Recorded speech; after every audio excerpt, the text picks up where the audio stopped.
皆さんこんにちは。 IBS マガジンの斉藤幸恵です。今日は日本最大級の製造業の展示会、ものづくりワールド東京2025の会場に来ています。それでは早速一緒に見に行ってみましょう。2025年東京製造展の特別報道は ICP ダスの提供でお送りします。 ICP ダスは産業用オートメーションおよび通信関連製品を提供する台湾メーカーで、設備からのデータ取得を通じて現場の見える化と効率化を支援しています。続いてはこちらケルヒャージャパンにやってまいりました。こちらのブースでは豊田さんにお話を伺ってまいります。豊田さん、よろしくお願いします。よろしくお願いします。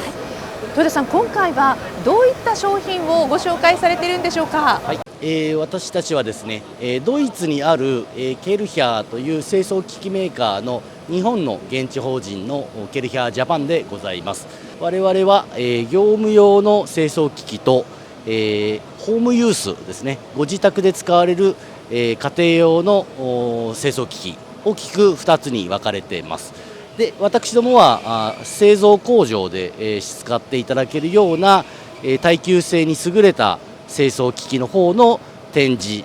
あとは販売の方をさせてもらっております。で、今回は、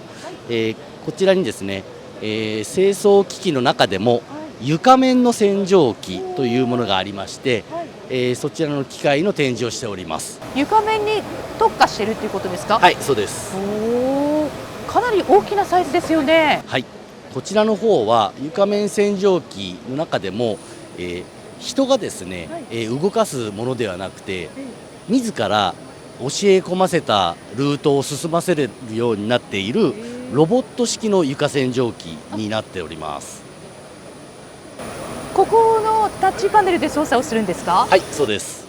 この自動運転というものを押すと、今まで読み込ませた地図が出てきまして、で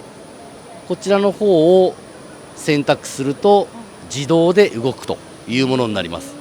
ここのポジションコードというのはですね、ちょっとこういったところについてある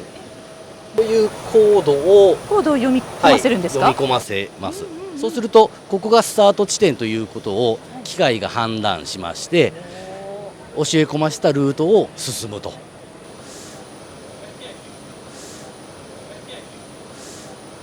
今ティーチングという作業で、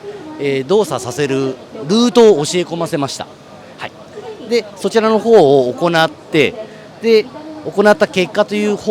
クリーニングレポートと呼んでるんですけどもが表示しております。カバー率 100% とかですね、これが何か物があっていけなかったりするとカバー率っていうのは減ります。半分しかできなければ 50%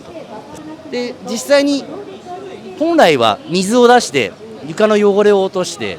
先ほど開けたタンクの中に汚水がたまるようなプログラムを組むんですけども、今日は展示会場の中なので移動するっていうことだけを、教え込ませたルートを今一周させました。皆様いかがでしたでしょうか。ご興味を持たれました方はぜひケルヒャージャパンにお問い合わせください。また何かご質問がありましたらコメント欄にご記入いただければご返信いたします。豊田さん、貴重なお話ありがとうございました。ありがとうございました。